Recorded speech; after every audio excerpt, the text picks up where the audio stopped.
I'm Ross Whiting. I am 26 years old and I've lived in Bristol 5 years. Normal life for me is work. I work 46 hours a week normally. I work as a finance manager for a car finance company by day, and by night I am a drag queen. Yeah, it's a complete opposite spectrum, and it kind of sometimes is quite funny to see people's reactions when I get stuff delivered to work and they're like, what's that for? And I'm like, well, gonna be wearing that dress tonight. It's really difficult to actually summarise what drag is, because I think it's whatever the fuck you want it to be. I mean, you've got the sort of the club kid side of things, so the ones that would be a lot more, I would say, artistic. You've got the classic camp cabaret sort of style drag. You've got the gender fuck drag, which is sort of a lot more upcoming than perhaps it has been in the last sort of 10 years. Within that as well, you've then got the gothic side of things, you've got the camp side of things. There's just so many different areas, it's ever expanding. I know some straight drag queens, I know gay drag queens, I know female drag queens. It's pretty much whoever and whatever, as long as you're of the right mindset and you're very open to a lot of things, then I think drag is a place for everyone. I used to be petrified of drag queens because I used to walk into some of the old gay bars, and there'd be these old men in wigs and dresses, like picking on people in the audience. Or it wasn't probably till about 4, 5, 6 years ago that I actually started to look at it as an art form as opposed to just a gay man in a dress, and I think that was probably my naivety and immaturity, to be honest. I started off by really drunkenly entering the national competition for drag. Signed myself up, got the email the next morning, thought, oh shit, what the fuck have I done? Then I did my first ever performance, which was really bizarre, and then won that heat and ended up going to the national semi-finals. So then it's just gone on from there, to be honest. Halloween this year, Ruby performed at the Queen's Shilling for her Halloween special show. I booked 2 lovely drag acts, one called Luna Noir, who is also known as Ben, who went outside of drag, and Bugatti, who is also known as Ryan out of drag. Luna I booked the minute I heard the show and found out she was available, because she is the embodiment of Halloween as far as I'm concerned, because her whole character is based around witchcraft and dark deeds, shall we say. So she's very much part of my family in that sense. She's very interesting. She's very new to the drag scene as well. She's only been performing since May. I mean, I've got one drag character, which is the main one I use, which is Ruby Rawbone. She is vile. On the whole, she's quite an aggressive person. She's a lot more in your face. She doesn't care what she does, what you think. Oh, if she said something she shouldn't have. So obviously I have to shave most of my face, not all of it. I then put milk of magnesia on my face because it acts as a really good primer. So it kind of like also helps the makeup go off. Because they're quite greasy, it goes on a lot easier because it creates that base. So it's really good for that sort of thing. It's going to take a while, by the way. I'll then do my contacts. Well, one contact I can't see out of them, so I'll look even worse than normal if I don't do both.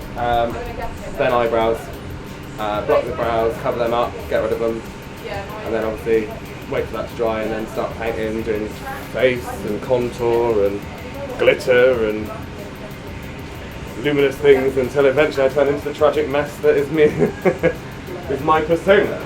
This is my pride dress that I had made for me this year. So it's quite short on the outside, and it's got this huge like frill thing that comes out here that you can make as big as you want, but this little mini skirt comes up to my leg.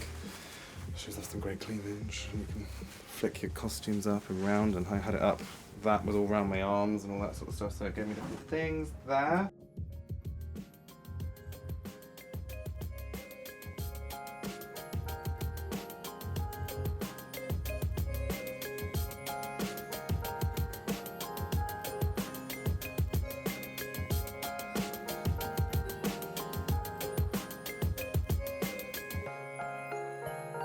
You can definitely see a change. There should always be a change. The main change should be seen when you go on stage, and that's when you can let let the character loose, as it were?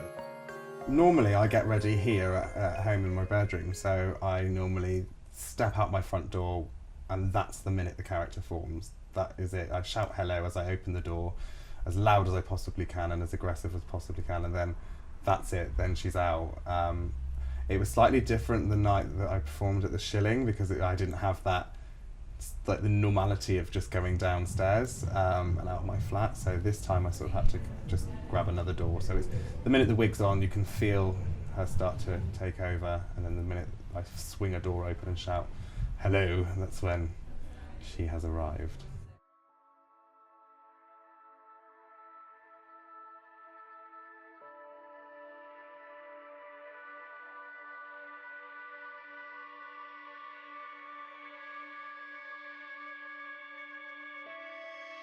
I'm going to let you a little bit into my life, because Halloween is a very special time of year for me.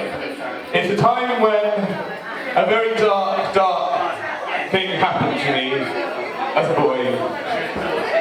I wanted to talk about mental health and how we should all talk about it a little bit more. So I'm going to do a little piece of you, and then I'm going to sing a little song which is important to me. So if you don't mind, give me this indulgence, if you will. When I was, how old was I then? 20, I was at the University of Brighton and hosted a Halloween party with my 4 other housemates at the time.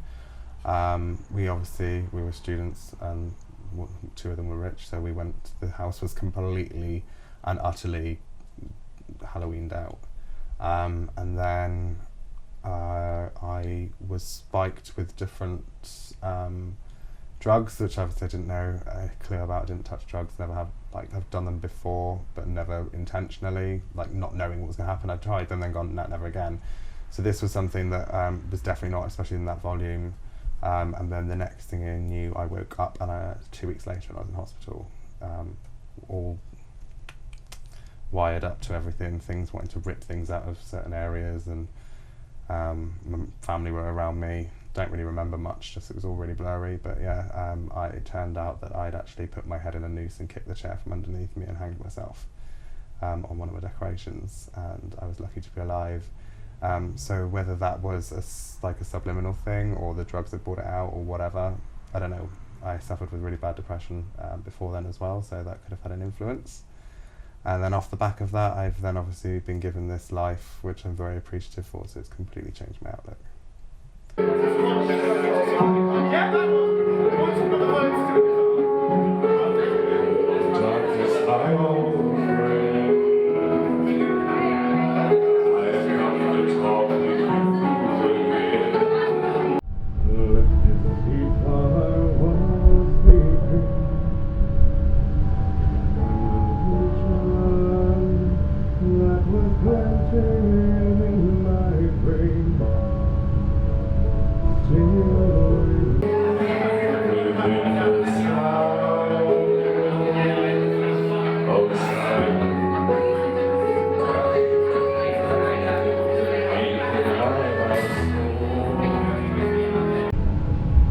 Turned my collar to the cold and damp, and when my eyes were stabbed by a flash of a neon light, to touch the sound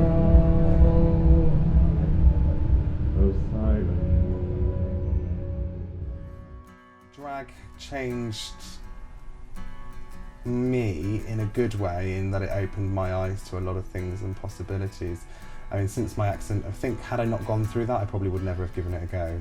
But having known that this is all like extra time, then why not take every single opportunity that comes your way? So that's why I think it's kind of helped me in some ways with the drag, and then the drag has obviously opened my eyes to a whole new world, and it's an amazing world.